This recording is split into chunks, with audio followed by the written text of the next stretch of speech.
Hello students, class 11th में अभी तक हमने डुअल नेचर ऑफ मैटर में डी ब्रोगली हाइपोथेसिस को पढ़ लिया था, जिसमें डी ब्रोगली ने ये कहा था कि कोई भी moving particle, microscopic particle like electron, moving particle जो है हमेशा एसोसिएट होता है in the form of wave. तो उसके बाद नेक्स्ट प्रिंसिपल हमने स्टडी करना है जिसका नाम है Heisenberg uncertainty principle. Heisenberg uncertainty principle, ठीक है। तो आज का जो हमारा टॉपिक है ये रहेगा।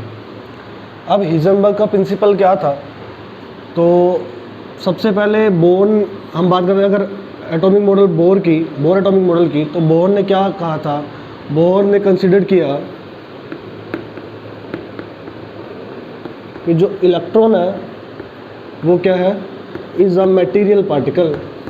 ऐसा पार्टिकल है, एक मटेरियल पार्टिकल है। और बोहर ने अपने मॉडल के अंदर इस इलेक्ट्रॉन की पोजीशन और वेलोसिटी, या फिर आप बोल लो वेलोसिटी बोल दो, या फिर आप बोल दो मोमेंटम,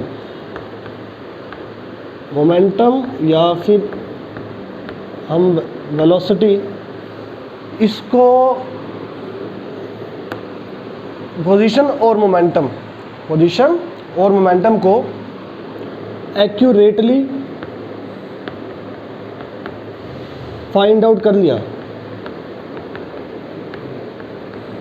लेकिन हुआ क्या स्टूडेंट्स, ध्यान से सुनना, कि जब बोहर ने इलेक्ट्रॉन को मटेरियल पार्टिकल माना था और ये माना था, तो उसने अपने इलेक्ट्रॉन की पोजीशन और इलेक्ट्रॉन की वेलोसिटी को भी का एक फॉर्मूला भी दिया था जिससे हम उसकी पोजीशन को फाइंड आउट कर सकते हैं। क्योंकि बोहर का मॉडल किस पे था, वो बोहर का मॉडल इस पे था कि इलेक्ट्रॉन जो है एक डिफाइंड ऑर्बिट्स में ही पाए जाते हैं। इलेक्ट्रॉन जो है वो कहाँ पाए जाते हैं, डिफाइंड ऑर्बिट्स में ही पाए जाते हैं। लेकिन जब डी ब्रोगली के हाइपोथेसिस में हमने ये पढ़ा कि जो इलेक्ट्रॉन है वो एसोसिएटेड है, किससे एसोसिएटेड है, वेव से। किससे एसोसिएटेड है, वेव से। तो अगर इलेक्ट्रॉन वेव से एसोसिएटेड है तो इसका मतलब उसका पोजीशन और मोमेंटम को डिस्क्राइब एक्यूरेटली नहीं किया जा सकता। बोहर ने इलेक्ट्रॉन को एक पार्टिकल कंसिडर करके ये बोला था कि ऑर्बिट में मिलते हैं इलेक्ट्रॉन्स, और उसकी पोजीशन को और वेलोसिटी को एक्यूरेटली फाइंड आउट किया जा सकता है। लेकिन डी ब्रोगली ने जब ये बोला कि इलेक्ट्रॉन जो है वो एसोसिएटेड है, किससे एसोसिएटेड है, वेव से एसोसिएटेड है। इलेक्ट्रॉन किसी भी इलेक्ट्रॉन किस फॉर्म में रिवॉल्व करता है, वेव की फॉर्म में। किसकी फॉर्म में,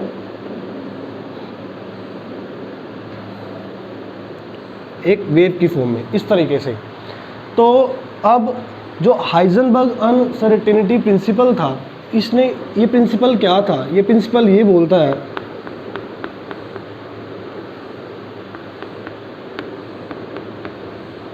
हाइजेनबर्ग का जो प्रिंसिपल था ये क्या बोलता है, ये बोलता है the exact position of and the exact position and momentum of an electron is not find out exactly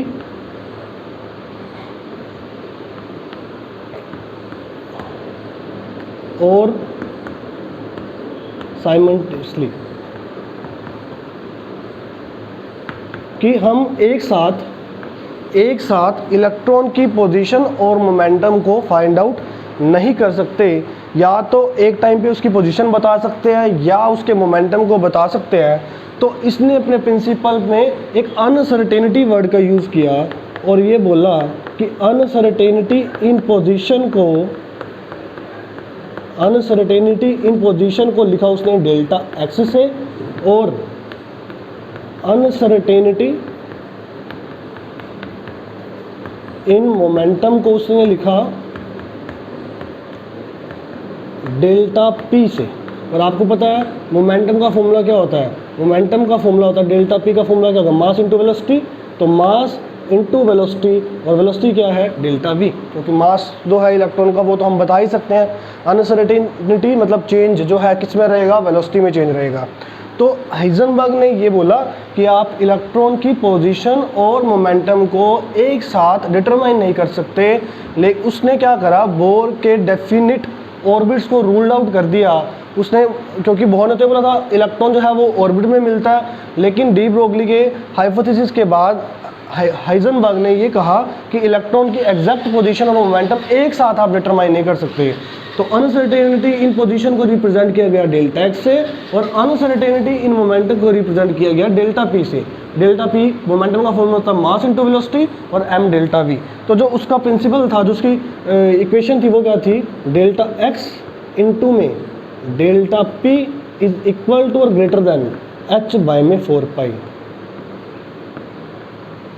यहाँ पर डेल्टा एक्स और मोमेंटम को लिखा गया m delta v is equal to greater than h by में 4 पाई। और यहाँ से हम रिलेशनशिप क्या लिख सकते हैं, हम लिख सकते हैं डेल्टा एक्स इंटू में डेल्टा वी, ये एम मल्टीप्लाई में था, इधर जाकर वहाँ जाकर क्या हो गया, डिवाइड में एच बाय में 4 pi m. M is the mass of electron.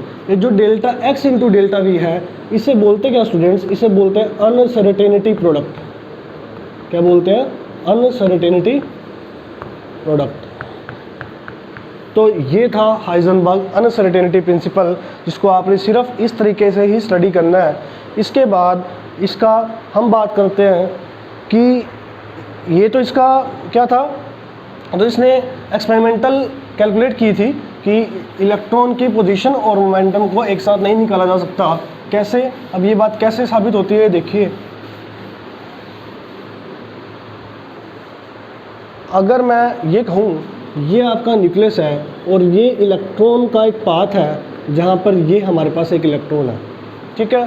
तो अगर हमें इलेक्ट्रॉन की पोजीशन को डिटरमाइन करना है तो हम क्या करते हैं, इस पे एक फोटॉन्स को इंसिडेंट करते हैं। किसको इंसिडेंट किया हमने,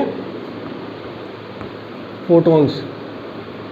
अब जब इस पार्टिकल पे हम फोटॉन्स को इंसिडेंट करेंगे तो वो फोटॉन्स ऑफ लाइट जो है वो इससे टकरा कर स्कैटर करके क्या करेगी, हम इसको देख सकते हैं। किससे देख सकते हैं, माइक्रोस्कोप की हेल्प से। किसकी हेल्प से, माइक्रोस्कोप की हेल्प से देख सकते हैं। लेकिन एक्चुअल में इलेक्ट्रॉन इतना माइक्रोस्कोपिक पार्टिकल है, जब उस पर फोटॉन्स इंसिडेंट होगी तो ये तो उसका एक पाथ था जिस पे वो क्या कर रहा था, हमने ये मान लिया कि इस पे ये रोटेट कर रहा था। जैसे ही इस पे फोटॉन्स ऑफ लाइट इंसिडेंट होंगी और वो रिफ्लेक्ट बैक करके माइक्रोस्कोप में जाएगी, तो इलेक्ट्रॉन जो है उस फोटॉन्स ऑफ लाइट को ऑब्जर्व करके क्या करेगा, एक न्यू पाथ जो है वो फॉलो कर लेगा। इसकी वजह से उसकी जो वेलोसिटी होगी वो चेंज हो जाएगी और उसकी पोजीशन में भी चेंजिंग आएगी ही आएगी। तो ये बात बोली गई, इसने हाइजेनबर्ग ने ये बोला कि अगर आप फोटॉन्स ऑफ लाइट को इंसिडेंट करते हो इलेक्ट्रॉन पे, तो इलेक्ट्रॉन की पोजीशन तो आप माइक्रोस्कोप से देख सकते हैं, लेकिन जैसे ही उस पर इंसिडेंट होगी तो वो एक न्यू पाथ ले लेगा, क्योंकि वो फोटॉन्स ऑफ लाइट को ऑब्जर्व करके उसमें एनर्जी ज़्यादा आ जाएगी और एक न्यू पाथ ले लेगा, उसकी वेलोसिटी क्या हो जाएगी, चेंज हो जाएगी। तो अब हम क्या पढ़ते हैं, हम देखते हैं इसका सिग्निफिकेंस। सिग्निफिकेंस किसका, इसके प्रिंसिपल का, हाइजेनबर्ग का सिग्निफिकेंस। तो सिग्निफिकेंस में क्या पढ़ना है कि जो बोहर का जो मॉडल था जिसमें उसने बोला था डेफिनिट ऑर्बिट्स के बारे में, वो क्या कर दिया, रूल्ड आउट कर दिया। अगर रूल्ड आउट कर दिया तो फिर क्या कंसेप्ट आया, कंसेप्ट आया प्रोबेबिलिटी का। कंसेप्ट किसका आया? प्रोबेबिलिटी का। कंसेप्ट ऑफ प्रोबेबिलिटी आया। कंसेप्ट ऑफ प्रोबेबिलिटी का मतलब कि जो इलेक्ट्रॉन है वो ऑर्बिट में तो नहीं पाया जाता, न्यूक्लियस के अराउंड, न्यूक्लियाई के अराउंड कहीं भी न्यूक्लियाई के अराउंड एग्जिस्ट कर सकता है। तो कौन सा कंसेप्ट है? Concept of probability. Concept of probability का मतलब क्या? ऑर्बिटल। कंसेप्ट ऑफ प्रोबेबिलिटी का मतलब क्या है? ऑर्बिटल। ऑर्बिटल का मतलब क्या होता है स्टूडेंट्स? ऑर्बिटल का मतलब होता है एक ऐसा रीजन, एक ऐसा एरिया, एक ऐसा रीजन जहाँ पे इलेक्ट्रॉन की फाइंडिंग प्रोबेबिलिटी जो है वो मैक्सिमम हो। इलेक्ट्रॉन की जो फाइंडिंग प्रोबेबिलिटी जो है वो मैक्सिमम हो, उसे क्या बोलते हैं? ऑर्बिटल। आप ऑर्बिटल को किस तरीके से डिफाइन कर सकते हैं? अगर ये न्यूक्लियाई है और न्यूक्लियाई के जो चारों तरफ ये जो रीजन है, न्यूक्लियाई के चारों तरफ ये जो रीजन है ये इनफाइनाइट तक जा सकता है, इस रीजन को क्या बोला गया? ऑर्बिटल। और एक ऑर्बिटल में मैक्सिमम कितने इलेक्ट्रॉन आ सकते हैं? मैक्सिमम 2 इलेक्ट्रॉन्स एग्जिस्ट करते हैं। कितने ऑर्बिटल में? एक ऑर्बिटल में। एक बात याद रखना, मैंने क्या बताया? मैंने बताया इसके सिग्निफिकेंस में बोर मॉडल को तो रूल आउट कर दिया तो उसने कंसेप्ट दिया प्रोबेबिलिटी का। प्रोबेबिलिटी का मतलब न्यूक्लियस के चारों तरफ इलेक्ट्रॉन कहीं भी मिल सकता है, और उसने कंसेप्ट दिया ऑर्बिटल का। और ऑर्बिटल का मतलब क्या होता है? न्यूक्लियस के चारों तरफ वो एरिया जहाँ पे इलेक्ट्रॉन को फाइंड करने की प्रोबेबिलिटी मैक्सिमम होगी, और मैक्सिमम से मैक्सिमम एक ऑर्बिटल में कितने इलेक्ट्रॉन पाए जाएंगे? 2 इलेक्ट्रॉन पाए जाएंगे। और दूसरी बात, ये जो ऑर्बिटल है, ये ऑर्बिटल जो है ये किस प्रिंसिपल को फॉलो करते हैं? ये प्रिंसिपल को फॉलो करते हैं हाइजेनबर्ग अनसर्टेनिटी प्रिंसिपल को फॉलो करते हैं, उसके अकॉर्डिंग्स बनाए गए। तो अब इन ऑर्बिटल्स की जो शेप्स होती है वो भी डिफरेंट होती है, ठीक है? शेप्स ऑफ ऑर्बिटल्स वो भी क्या होती है? डिफरेंट होती है। ऑर्बिटल्स किस तरह के होते हैं? फॉर एग्जांपल हमारे पास एक s ऑर्बिटल रहेगा, अभी आप आगे पढ़ोगे, p ऑर्बिटल रहेगा और d ऑर्बिटल रहेगा। s ऑर्बिटल की जो शेप होती है वो कैसी मानी जाती है? स्फेरिकल। p और d ऑर्बिटल की शेप हम बोल देते हैं डम्बल टाइप होती है। किस टाइप होती है?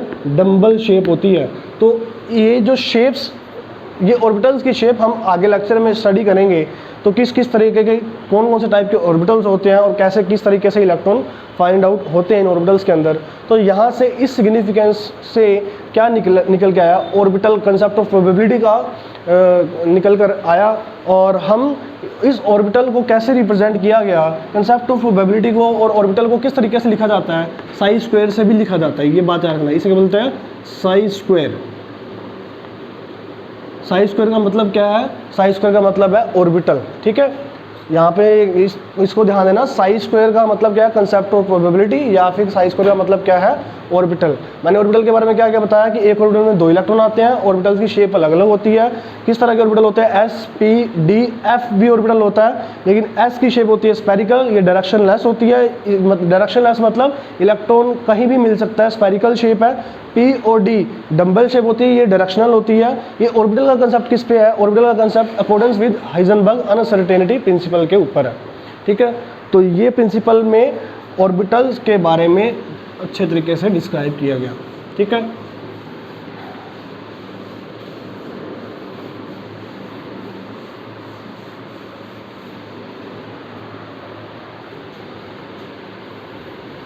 अब स्टूडेंट्स हम आगे बात करें, आगे किसकी बात करते हैं? नोड्स की।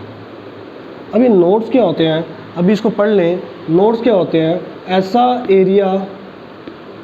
एरिया या रीजन किसके अराउंड? न्यूक्लियाई के अराउंड,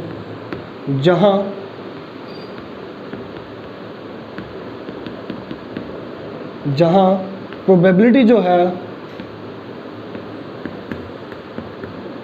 किसकी प्रोबेबिलिटी? इलेक्ट्रॉन को फाइंड करने की प्रोबेबिलिटी, ठीक है? एरिया जहां पर न्यूक्लियाई के चारों तरफ probability of finding the electron कितनी हो जाए? मैक्सिमम ना हो, कितनी हो? 0 हो, मतलब इलेक्ट्रॉन मिले ही ना, इलेक्ट्रॉन एग्जिस्ट